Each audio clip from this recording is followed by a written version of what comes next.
you are watching this video, you probably do know who I am. However, for the people that don't, my name is Jay and I am the Social Media Manager and Personal Success Manager here at Connect. And I want to welcome you to this really special interview that we have with Anna Middleton, the London Hygienist. So, hi Anna. Hi. Can you just give us a little bit of an intro, tell us who you are and your experience with social media? Sure. My name's Anna, obviously. I'm a dental hygienist and recently qualified as a dental therapist from the University of Essex last year. Well, actually just this year. I started my own business, London Hygienist, which is an independent dental business that aims to change the way oral healthcare is delivered to the public by utilising direct access and my full scope of practice for patients.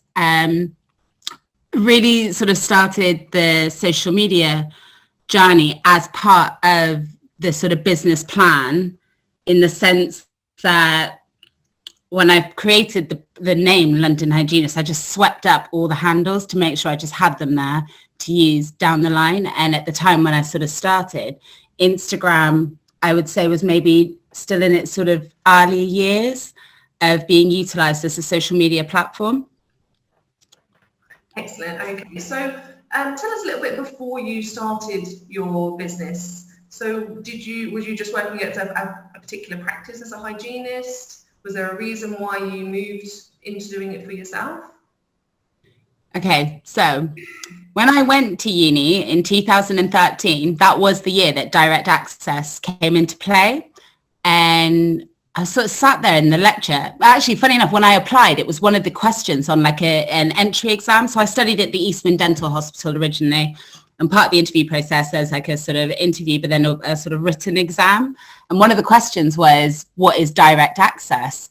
And I'll be honest, I was like, I actually have no idea. And I actually wrote that as my answer. I was like, I have no idea what this is, but I'm going to go away now and I'm going to go and read up about it and find out about it. And then I said, that's my learning style. If I don't know, I'll ask someone or do the research, because I was like, I don't want to not get in by not filling that space out.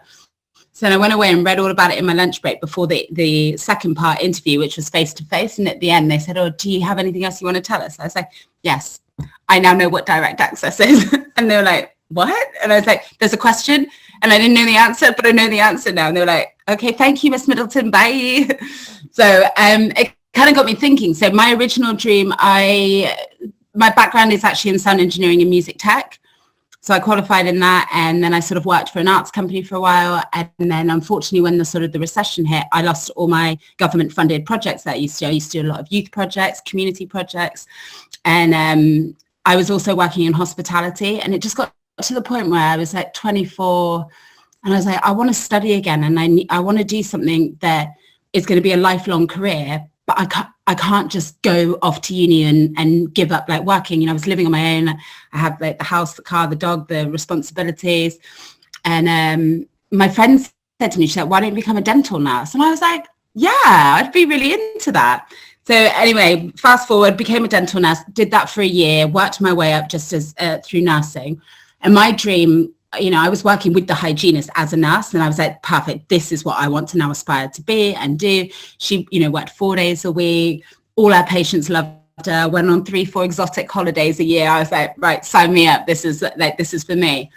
So obviously with her as my inspiration, that's when I was like, right, I want to go to London. I want to like study there. And then I was like, I'm going to work on Harley Street. I'm going to get paid £50 an hour and I'm going to live the dream. And I did all of that, but I didn't enjoy it. And then, while I was sort of at uni and doing the research around direct access, I thought, how would someone find me if they wanted to get their teeth cleaned? So I literally Googled London Hygienist and nothing came up.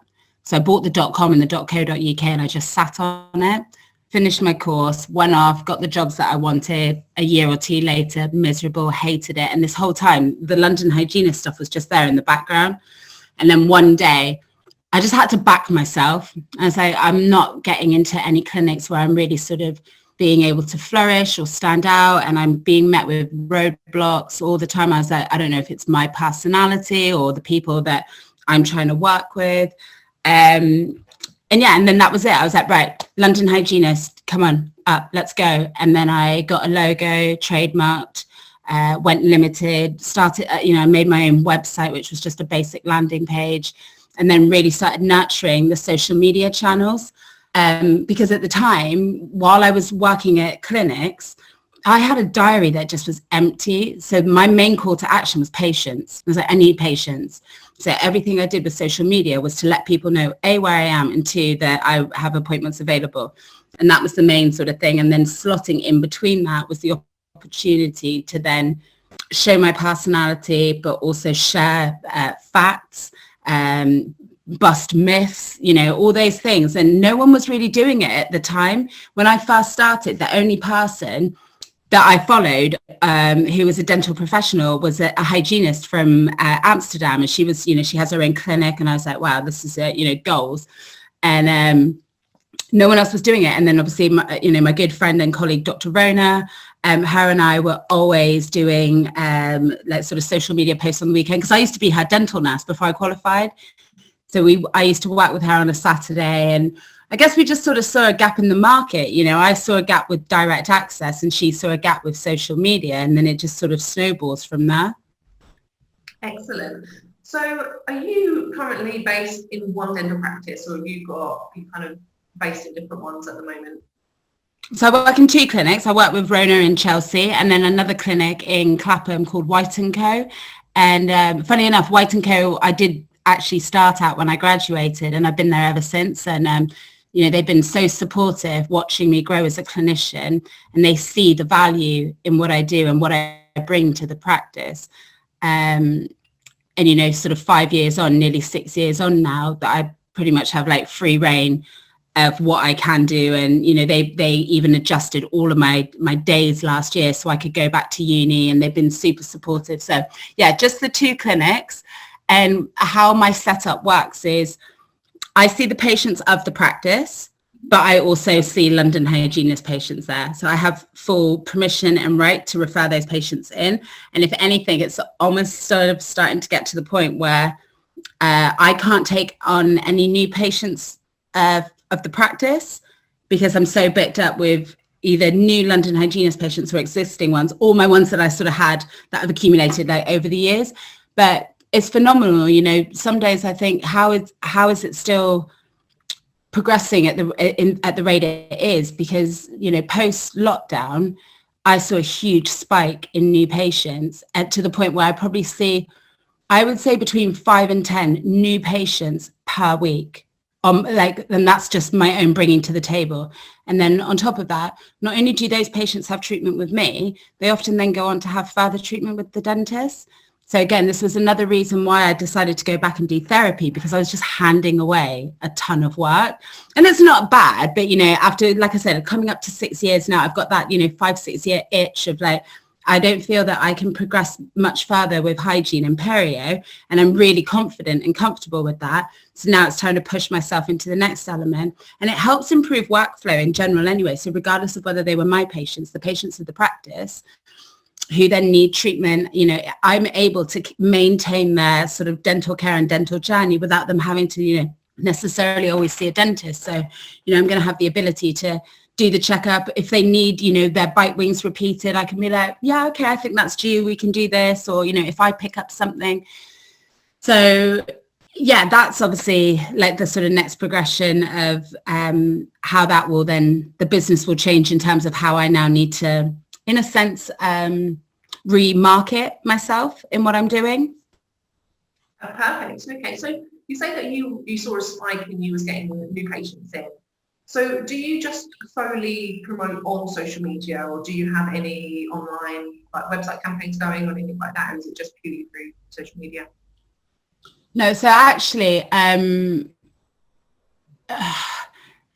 the website, this is like, I hate saying this because it sounds really pretentious, but I rank number 1 on Google.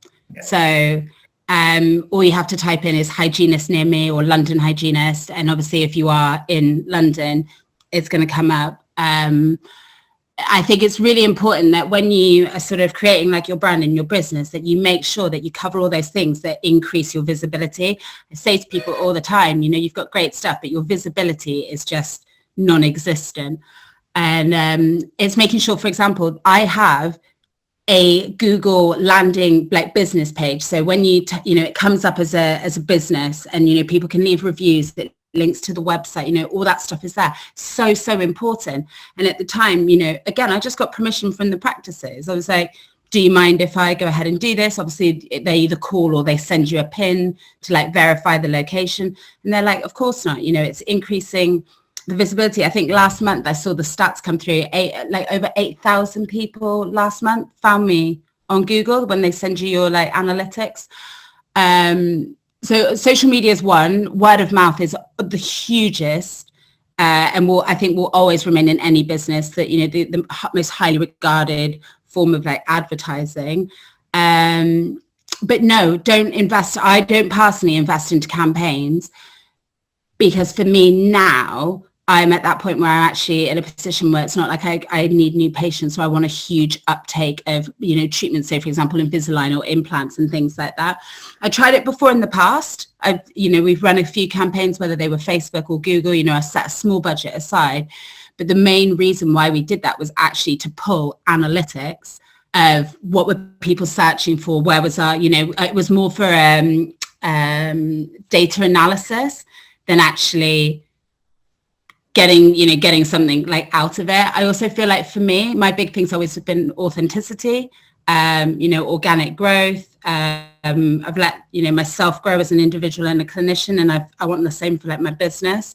I don't think you need to have hundreds and thousands of like followers to be, well known and well respected. And it's the same, I don't need to throw hundreds and thousands of pounds at advertising campaigns when there's an abundance of free tools at your fingertips. Because people worry, they're like, how I can't afford to do that. So I'm like, I had nothing when I started my business, nothing, like crippling student debt and personal debt. And I still managed to do it. And even now, people, like my parents always tease me. They're like, where does all your money go? I'm like, back into the business. Like everything I even make now goes back in. I'm just in a position now where it's different. So before, when I was, say, for example, trying to do all my website myself, I'm now fortunate enough to be like, right, I can outsource that to somebody else because I'm no good at that. I still have full control of my social media because I am like, feel that I am the face of the brand, and to let someone else do that, I would still need to be signing it off and approving it and monitoring it and engaging with the, the patients and the followers. So for me, that's not something I want to hand over to somebody else. So this kind of brings us around to the point of we deal with a lot of dental practices and we manage their pages. But behind the scenes, obviously, a lot of the content is coming from the therapists or the hygienists or the dentists. So do you specifically provide content for the dental practices that you work with? So if you're doing good cases, or you've got a specific really good clean that you've done, or any type of video content, do you pass that on to the practices that you work with? Yeah, 100%. So obviously, as cliche it is, there's no I in team. And I would be nothing without the help and support of the clinics that I work in. So it's a trade-off. I actively advertise and promote them, whether it be in press or on my social media, or through any elements like on my website and everything. And then in return, yes, I hand over everything like that. We share the sort of the team spirit, the photos, and then for them, for example, say White & Co or Chelsea, they'll put the picture up and say, oh, look at this wonderful, whitening case carried out by Anna, our wonderful hygienist, and then tag you in it. So I'm not saying that by any means, sorry, what I'm trying to say is that by any means that practices can't utilize those services offered by people like yourself. It's just, for me, that's not how I run my personal page. But both the clinics I work with have someone that does it, because it is all about outsourcing. But in terms of someone managing it, we're still providing the content. Yeah, perfect. Because I think the thing is that I think it's really important for someone that is as busy as you and you have such a good following. Obviously, just having your tagline or something, or being tagged in it, will obviously increase the business's reputation, and obviously it's going to increase their engagement as well. I think for practices as well, having someone, bearing in mind, say it was a practice page and you've got multiple personalities, professionals and things to talk about, to put that all down to just like one person in a huge setting is like an overwhelming amount of workload. Like I struggle sometimes just to do my own stuff. So I think when you have it as someone running it for the page, what you get is unity. You get that really nice sort of like on brand feel, like nothing is ad hoc or a bit like wild. You know, it's got that smooth, streamlined sort of thing that you want to do to sell your brand and your business. And it does work well because, you know, someone else, like you say, is doing the sort of creative aspect of the thinking and the hard work of actually then implementing it and sticking to that sort of schedule and flow of the sort of calls to action with their social media plan. Excellent. So you recently or earlier, you said that you wanted to show your personality in your social media. So obviously it was really important for you to have your own page where you would showcase your work, you would showcase what you're doing, and also your personality, you know, of yourself. So do you run that all through your business, or do you have a personal page that you do more personal stuff on, and then you have your business stuff is all? I live, eat, and breathe. I'm married to the game now. You know what? I did have a personal Instagram at once upon a time, but when I obviously started the brand and the business, it was like having a newborn baby. Like I spent all my time on it and it left no time to really be engaging in like a personal sort of profile. And then when it did come down to it, if I wasn't working, the last thing I want to do is just be on, you know, social media. Like I've turned off all my notifications. I don't have any notifications on for my social media. All I have is like WhatsApp. So even my LinkedIn is silenced. You know, I come to it in my working hours and my time. Otherwise, it's just relentless. It's ping, ping, ping all the time. And, you know, for me, it was really important to learn to start sort of like disconnecting from my work, because if I'm showing my personality through, you know, London Hygienist, I still need to leave something for myself out of hours. And I do obviously share a little bit of my sort of what's going on outside of work and a little bit of my private life.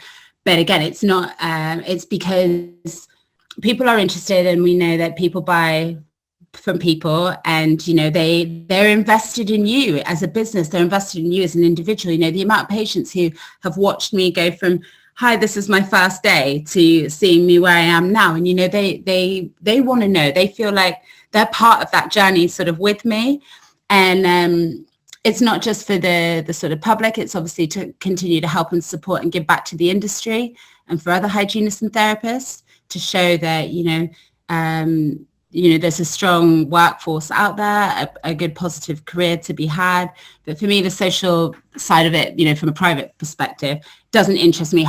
However, my biggest piece of advice to anyone who does have two profiles is obviously keep your personal profile private, and don't try and blend the two or run the two from the same sort of platform. Also, if you're starting your social media from a business perspective, then obviously using either a business Instagram account or a creator account will give you much more valuable insight into your business and your metrics than you would if you were, you know, using it as a personal page, if that makes sense.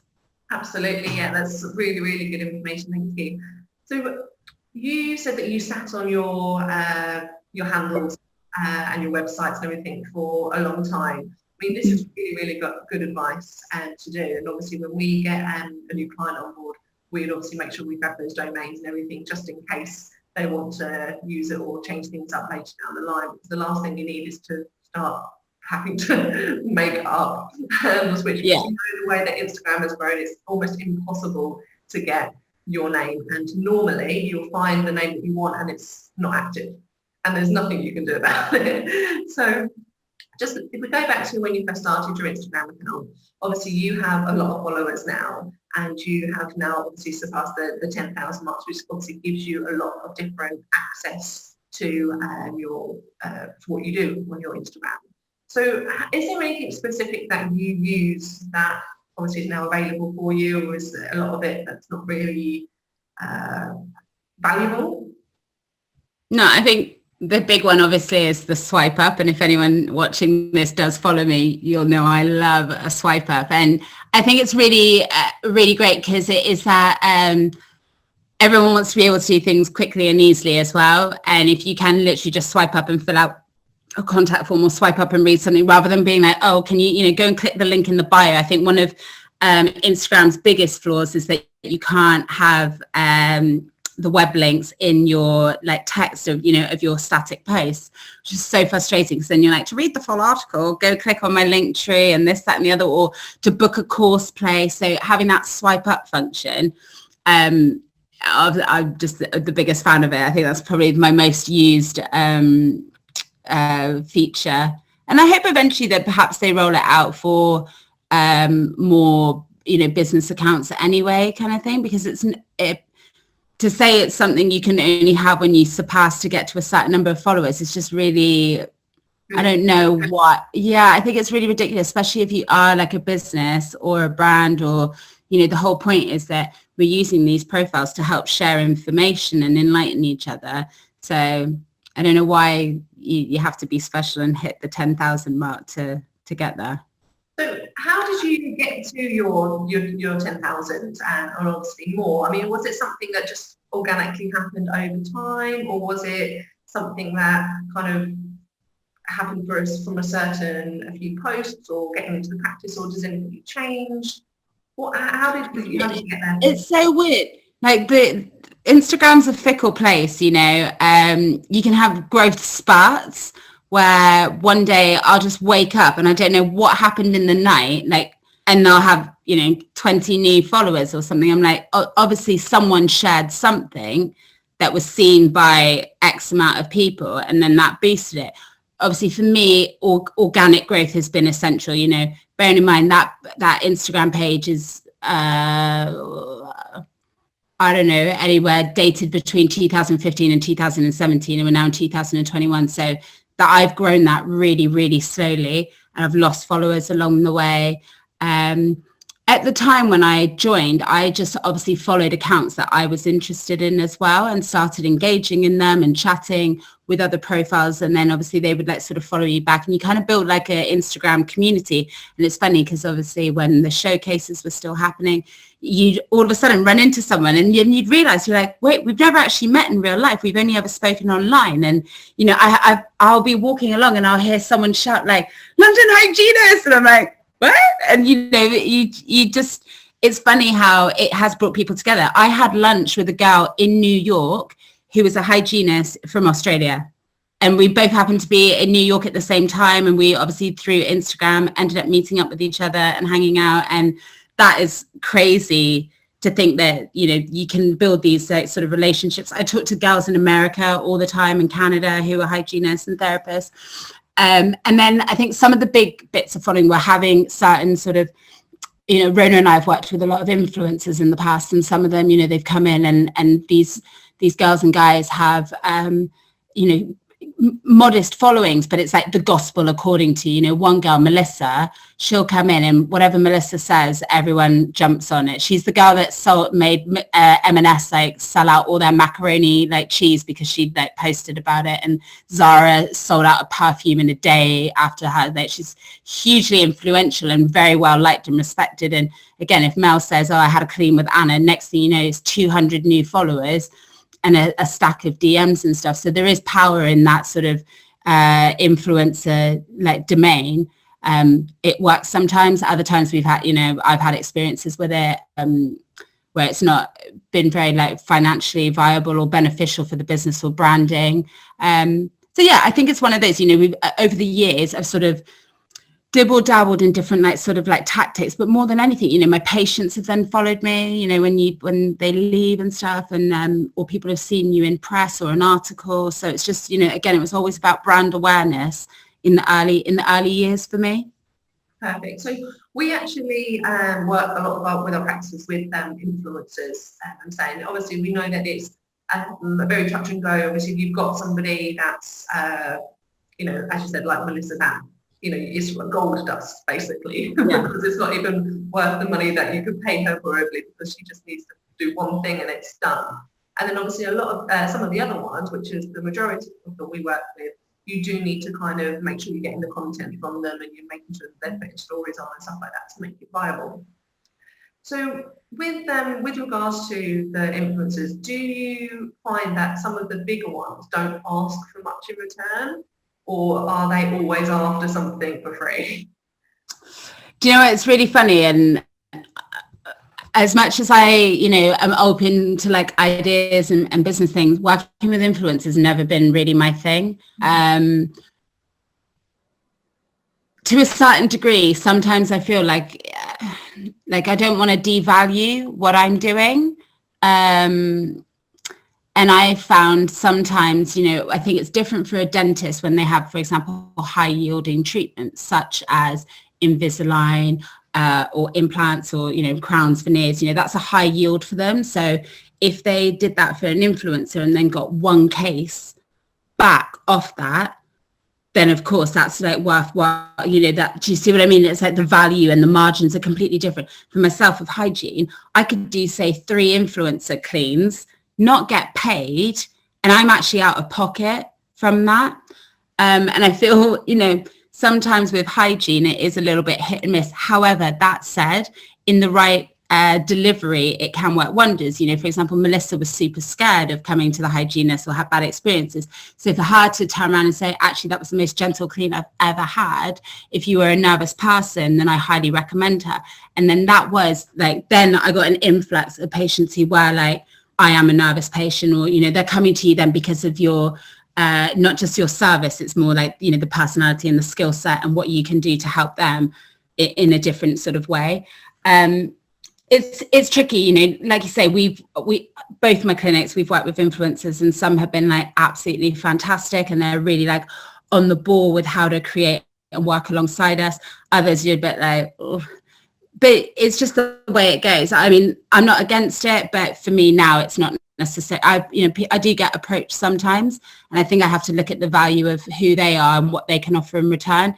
For me, I don't need you to just tag me in a story online. I don't need more followers to like massage like my ego and things like that. What I need is bums in the seat and money in the bank. What can you do for me in that sense? Then I'm more interested in talking to them. And I was going to say something else about influencers. I can't remember. It'll come back to me. But generally really, really lovely people. But I think if you're starting up, it can be a valuable way to sort of get the name out there and things. And then later down the line, you just need to evaluate where, how it slots in with your business and your branding. Also, in the past, I have been approached sometimes by people that I'm just like, it's massively like off-brand to be working together. That's what I was going to say. For influencers with huge followings that aren't like in your area and things like that, it's a waste of time, because you're pitching out to like, say, millions of people that don't even live in the UK, let alone like London. I think sometimes even with these like, TV stars like Love Island stars, they've grown huge followings, and I've treated a handful of them myself, and it's like, great, out of that 1 million, only like one person. Whereas when we've worked with sort of more micro or mid-tier influencers in our area, it's a girl called Freya Killing. She's got maybe like 400,000, 500,000. Again, Melissa's got a following, but it's London. So then it's huge. The traction is like, well, I can get to you. You're close to me. I'm not saying that people won't travel far and wide, but I feel that when we work with the sort of more local influencers, a friend of mine, Claire, and she does her local, like the football team. She's done their like teeth cleaning and whitening for them. So it's, again, their sort of following in that area is obviously going to pay off hand in hand. Does that make sense? Yeah, it does, because we also work with a lot of our practices to make sure that they're marketing and they're getting out in their communities. So obviously when lockdown hit, we obviously really advise people that your practices are closed, but you physically still can go out. So make sure that you're going out in your community, make sure that if you can pick prescriptions up, you can drop Invisalign trays off, you can do whatever you can. So we kind of just made sure that was showcased on their social media as well. So I think it is always good to look at who the influencer you're working with, but also your marketing to make sure that you are doing with the people that are going to travel to you. as well. So just on the influencer branding kind of side of things, do you get approached by a lot of businesses to try your products? Yeah, all the time. In fact, I looked at my emails this morning, and I quite often get asked for like my rate card and do I work with other brands and stuff like that. Obviously the big one is, I get probably one email a week asking me if I'll plug a new toothbrush, and and I'm always like, I'll always have a look in things. Obviously with toothbrushes, I'm like, no, I work with Philips, so I'm a KOL for them, so I would never step outside of it. I've often been asked to trial stuff but not have to be actively involved in promoting it. So sometimes companies approach me just for my feedback, and they're like, as a professional, this is what we're developing. We're not asking you to sell it or promote it, like it's in its baby stages. So yeah, I do often get approached, but I am very specific about who I work with. I only work with a handful of sort of brands. Often I'll work with a brand and don't even take any money for it. If I think the product's good and it will benefit my patients, then I'm happy to talk about it. For me, it's not about turning that into like another income stream. It just happens to be occasionally a little bit of a bonus on the side. Okay, great. So that kind of brings me up to Parlour, is it? Yeah. Is that something that you are partners with? How did that come about? Was that just something that you've... So Parlour's Rona's baby. So Rona, Simon Chard and Adash created Parlour as they wanted to, create a more sustainable dental approved toothpaste tablet, which obviously had fluoride and everything good in it and none of the baddies. And then, obviously Rona and I being so close together, just, asked us to get involved with some of the sort of, conversations around it and sharing, and obviously just be part of the sort of like the face of the sort of like campaign and stuff, because we are kind of known for, being together. But I don't have, like a personal sort of a business investment into the brand. We have it in the clinics, but yeah, and it's not my baby or my project. Okay. But it's doing really well, and it's really good to see that, and I think this year is going to be really good for them. They had such a good launch year last year, despite everything, with COVID and things. So I think it'll be really exciting, and Parlour will be spreading further and wider over the coming sort of months. I can't say anything, but just remember the name. Excellent. I'm sure we'll be seeing a lot more of it, because I was just looking through your social media, and that's where obviously I've seen it, and obviously having someone technically as influential as yourself, obviously being, there helping with obviously the face value of it. It's a good thing for you to be involved in, with it being it's eco, vegan. Yeah. So for me, when I work with brands and products, my big thing is always, one, is it on brand for myself and what I do, and two, where does it fit in when I offer things to patients? Okay, so obviously we've seen a huge increase in patients really sort of wanting to move into being more eco-friendly, less wasteful, more holistic in their approach to what they, eat, drink, consume, wear. The market is huge for that right now. So like I said, I'm selective in the sense that I turn down more things than I say yes to. So if, for example, while practicing evidence-based dentistry, that my product recommendation for, one type of toothbrush, that doesn't mean that I don't still tell my patients about the other ones available on the market, because I'm being an ethical clinician, just, and I want to prove, not prove, but I'm showing that it's I'm non-biased in delivering information. And the same, it comes down with like the toothpaste. So, my general go-to day-to-day recommendation has always been Regenerate. When people ask me what I use, that's what I use. That's what I recommend. For me as a clinician, it ticks the boxes for dental decay protection, erosion. However, I still have a conversation with the patients about saying, if you want to use your high street brand, that is fine, as long as it's got fluoride in it. It's like face cream and SPF. Don't care which one you're using, as long as you've got the protective element in there. And again, it's now with Parlour. Parlour is my personal recommendation. So if a patient says, I don't want to use a tube toothpaste, what can I use instead? Then I'm steering my patient down the route, I say, look, others are available on the market. However, this is Parlour. It's got everything you want in it. I personally know the people that created it, and it's like, it's just about delivering all the information to the patients, giving them that, the fact that they can then have informed consent.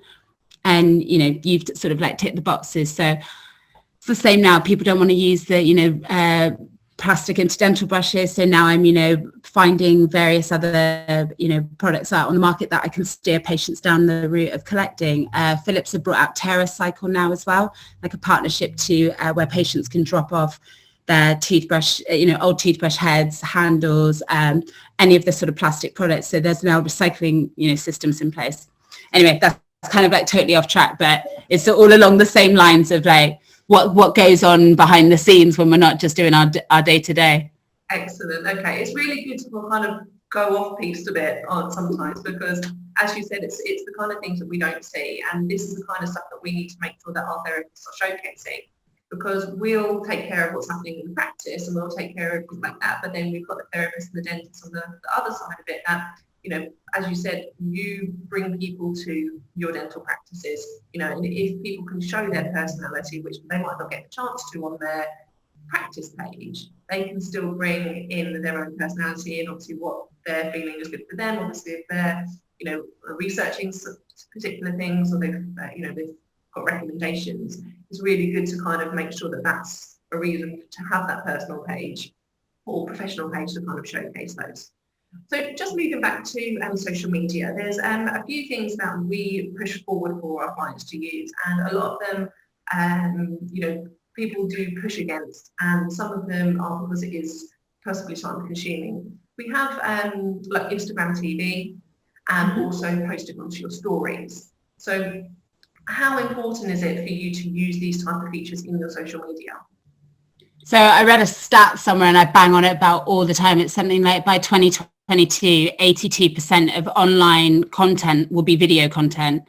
I feel at the beginning, curating the perfect static post was like essential, and you had to do it daily. And this is before we had the features such as stories and things.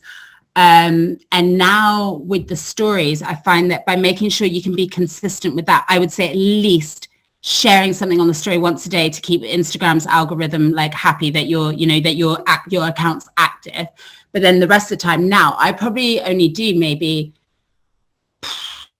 2-3 static posts a week now, if that. I realized at one point I'd gone through a phase where I hadn't posted anything for about 2 weeks. Doesn't matter.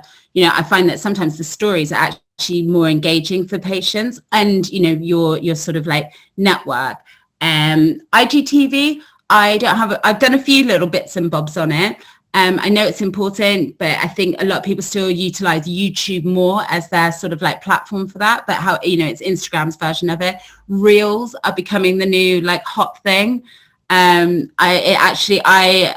always thought that I was pretty good with social media and tech savvy, and bearing in mind I'm only 33, I actually had to Google how to make a reel. Because I couldn't work out how you get the text to like appear and not appear. And I know that you would give it to, if I found a child and was like, excuse me, can you help me with my reel, please? They'd be like, done. I'm like, oh my God, I'm turning into my parents. And they're like, how do you do this? So it's changing and moving so rapidly. And like going back to what we were saying about handles, like for example, one of my biggest tips as well to people is whenever a new platform comes out, regardless of whether you're going to use it or not, you get your handle, because you don't know if one day you may need it. So like, for example, TikTok, the demographic for TikTok is not my demographic for like clientele. So I don't need to invest time and energy in populating it with meaningful content, because the people on that aren't coming to see me for my services. However, I have the London Hygienist name on there just so no one else can take it away from me. And, like you were saying, it's better to sweep up your handles, make sure that they are available to you. But I love the story function. I think it's really, really good. It's really engaging. Also use things like the poll, like yes, no, ask questions. It's a really great way to engage with people. Like sometimes I'll do a Dear Dental Hygienist feature. So I'm like, ask any of your sort of dental related questions here, and I'll answer back almost like a Dear Deirdre kind of thing. And it's great, to just sort of like run polls and use those functions, because every time you do that and, your followers touch those stickers and engage with you, that's going to increase your visibility. It means you are going to appear on people's home feeds. You are going to appear in like the top 9 like sort of squares for various hashtags and stuff. So it is very important to use the sort of the tags in the hashtags, the location pins, all that stuff. It's just like you're essentially leaving like little data cookies of yourself and, little bits of you, within the platform to then increase your sort of visibility. Perfect. So obviously we know that the social media algorithms are changing all the time, which is why we say, I know it's an absolute nightmare, because you think you've got one thing and then all of a sudden it changes and then you're like, okay, how can that happen?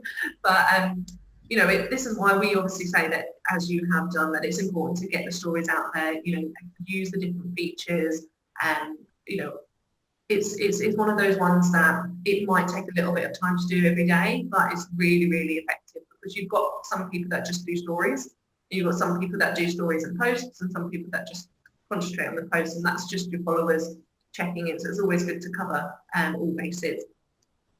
So with your career, obviously being a hygienist and moving into being a therapist, you have published a lot of articles, you've spoken a lot at events. Do you think that because of your social media influence and the way things are moving forward for you, this has actually helped you get those positions and be invited to do things? I think it does now in terms of building new sort of relationships, but I was getting those things before the following. So, at the very beginning, when I decided to make London Hygienist happen, I was approaching publishing companies and saying, hi, I'd love to contribute. This was industry press. And I was, writing, I was like, can I write an article for you? And they're always willing to take content. So obviously I've written loads for Dental Nursing Magazine, Oral Health Magazine, a lot of, the FMC publications. And then I was always hawkeyeing the press. So Twitter's really good for, seeing stories like coming up and things like that. So anytime I saw a dental story, say, published, I'd then track down who the journalist was and then message them saying, if you do a follow-up story, let me know. It's about, I was ruthless at the beginning, like the graph that I gave the business, when I look back now, I'm like, geez, I didn't realize how absorbed I was into it until like having a sort of life now. I was getting up at 6 a.m. and working until like midnight. I was doing 6 days a week. I was turning up to events on my own. I was handing my business, my crappy Vistaprint business cards out. I just was relentless with it. Like it was just before being able to use social media to push yourself. I was using my Vistaprint cards in my face and just I was at all the events. Like, do you know what I mean? The networking aspect, which obviously right now isn't happening. And then off the back of that, once I did start the sort of social media and the name was getting around a little bit, when people were then asking like, hey, we're looking for a hygienist to do this, or hey, can you recommend someone that you think would be suitable for this? Then my name was the one coming up in conversations. And that's how then the sort of the sign up with Philips came about. And then I was using EMS products in my hygiene practice. And again, I was writing articles about it. I was sharing it, and they headhunted me and said, hey, we've seen the stuff you've been doing. So yeah, they saw what was on the social media, and it wasn't the fact it was about the following. It was the fact that I was out there, showcasing their products and how I was utilizing it. And then, that was like, well, we want more of that. And obviously now you don't have to scroll very far to not see pictures of other clinicians carrying out GBT and, the sort of the before and afters and things like that. It does sort of help now, I guess, because I've surpassed that little point, and obviously I'm still young and early in my career. However, I guess now I've got the slight advantage that coming up to being nearly qualified for 6 years, that I have some credibility as a professional, which therefore, again, there were so many times when I wanted things early on in my career. I was like, but I'm not ready for it. And, I don't have the clinical experience, or I'm just not quite there yet. And I say this to other young professionals who sort of see what I've done and others like myself. And I know they want a slice of that, or young dentists who immediately, they're like, I want to do cosmetic dentistry. And they're like, okay, you need to get the basics down first and all of that stuff. And I sort of say to him, like, it's going to take time, and there's going to be setbacks. You're going to be rejected. You're going to be told no. I've had doors shut in my face many, many times, but then the right doors that are for you will open like along the way. I think a big thing is people get it all wrapped up in social media and what they see. it is a fantastic tool. It's obviously paved, the way for me with so many things, but it's not the be all and end all. Like I can just walk away from it. And like yesterday, I don't think I even went on it till like 2 or 3 in the afternoon. I just had so many other things going on. It doesn't matter. Like the world still keeps turning, and to put all your blood, sweat and tears and energy into that and then not nurture other aspects or avenues of your business is just leaving you open to being taken down. So for example, I say to people, if you spend all your time just on Instagram, what are you going to do for your business if Instagram just one day A, decides to delete your account, or B, just completely disappears? Where else are you visible? It's so when we say social media, it's not just the social media, it's like it's your face, your brand, your name, your voice, like it's everything when it's a brand and a business. Like it doesn't matter if my Instagram went tomorrow, whatever, it'd probably be doing me a favor. Do you know what I mean? It's like it would just be freeing up time. It would be freeing up time for me to do something else. Obviously I don't want that to happen, and it's valuable, but it's not the be all and end all. I get probably more patients through Google than I do social media. So it's it's interesting to like sort of just keep perspective on it and things, which is what I always say to people. I'm really honest about it. Yeah. So because I think obviously with social media, we know that it has a lot of health effects. People can get really it brings a lot of anxiety, and people do kind of see it as a be all and end all kind of thing. But where obviously you're saying that to kind of bring in your brand on the outside of it as well, and obviously work on your brand, your face, at the event, you're writing articles, you're doing bits and pieces, and that obviously complements what you're doing on social media. And obviously, as you said before, with the Google as well, you've made yourself visible, with your Google business. Obviously, you've made sure that that's on there as well, and some people are searching for you. So it kind of just you have definitely covered the bases, and you've definitely done your I've fired my area before. There was a point when I was like, my diary was really empty. I made an A5 flyer, and it basically offered patients 20% off their fast clean or 100% off whitening, and it had a little picture of me, and it said like a little bit about the guided biofilm therapy stuff I do. And I just took it to my local gym, which is like a bougie like mum's yummy mummy's gym, and then I took it to the other one, and there's a couple of like cute little like sort of cafes and like bars and stuff. I was like, hey, do you mind if I leave them here? So again, that was all in my like catchment area, and it didn't really cost me a lot to do, but again, it's just visibility, right? And I think more than anything, it's when people, I always ask when they say like, well, how did you grow your following, or how did you do this, that and the other? I'm like, what is it that you want? What do you need from the advice that you're asking me? Like, what do you want? Why do you need more followers? What does that give you? Does that actually translate into something for you beneficial? Like for me, like I said, it's bums and seats, money in the bank. That's my motivating, everything that I do in my call to actions is to do that, or to help myself progress as a clinician. And I think that's what people really, really need to stop and think about. And like you say, don't get sucked into that downward spiral of it affecting like your mental health, or it taking up time from you being with your family or your loved ones, or doing something that is productive and constructive when, you're just so like infuriated by it. I say to people, if you're getting stressed out and upset by it, you need to step away from it. It is not the time for you to be on there right now. Yeah, because we get a lot of people that say to us, well, they don't want to start up doing their own social media pages because they are starting from nothing. They're starting from zero, or they've got 100 followers, so they don't think it's worth doing it because they're not getting the reach. But obviously, to say that you've got some people that have, the people buy followers, you know what I mean, to get them. But the most important thing for us is obviously to grow social media organically. And I think if you say, for instance, you're a therapist or you're a dentist and you only have 500 followers, the most important thing is to make sure that those 500 followers are unique. They know what they're following you, they know where they need to go, that kind of way forward. Because as you said, people do get sucked into the fact that, I've not got 1,000 followers, I've not got 5,000 followers, I've not got 10,000 followers, so kind of what's the point? But as you said before, it's not the be all and end all. It's just to have that presence on social media, get involved in it, showcase your work. I think the other thing as well is like letting people know that you're on that. So like in waiting rooms, put your QR code there, connect with us online, join our Facebook group and stuff like that. People will do it.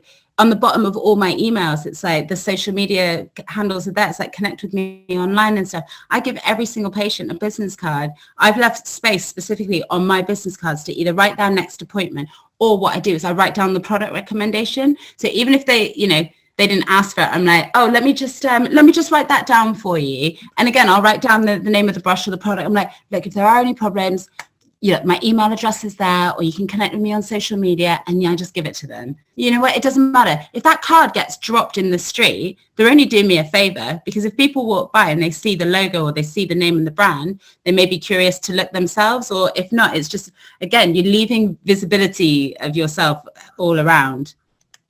Yeah, absolutely.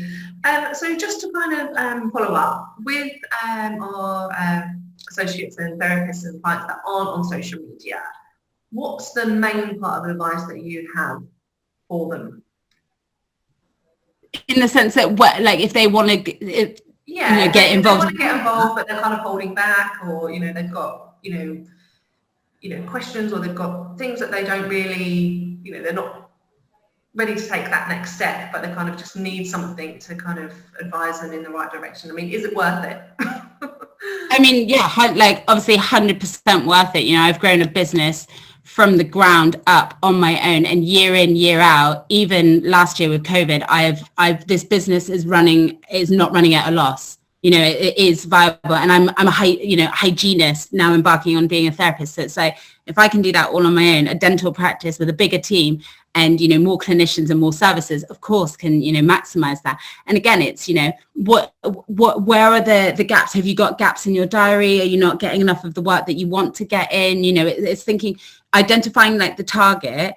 And then once you know what that sort of goal is, working on the steps and the building blocks to it. And I always think, sometimes looking at what other people have done is for inspiration, but also staying true and authentic to your brand. If you're a practice that is very calm and cool and serene, and that's your thing, then the last thing you want to do is be projecting out reels of you guys all jumping around, being crazy and stuff like that. It's, stay true to your brand and stuff, but definitely explore it, because again, it all comes back to the visibility aspect. If you're not, if no one can see you, then how are they ever going to come to you?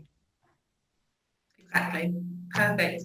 Okay, Anna, it's been an absolute pleasure to have you on board, and you've given us some real good gems here for social media, and obviously how your experience in social media and building your business. So thank you so much for coming on, and so that's great. So hopefully we'll catch up again soon, and we can maybe do something else. I'm always happy to share I really love talking about this, because I think, looking back over the sort of years, it was never easy, but nothing easy was ever worth having, and I'm a firm believer that there's enough pie to go around for everyone. I'm always happy to, help people out. And also, what I don't want people to do is make some of the same mistakes that I made and, lose out money or time. For me, that just kills me. So if I can swerve that for somebody else, I'm more than happy to pay that forward. Perfect. So what I'm thinking of now, what we might do is, obviously we work with practices all up and down the country, and if maybe I could get a group of therapists or hygienists together, maybe we could invite you onto a webinar or something, and we could just... I would absolutely be more than happy to join you on that. That's great. Excellent. Okay, so I'll speak to a few people, see if we can get something set up, get some topics done, and then we'll find a good time and we can get that booked in. Sure.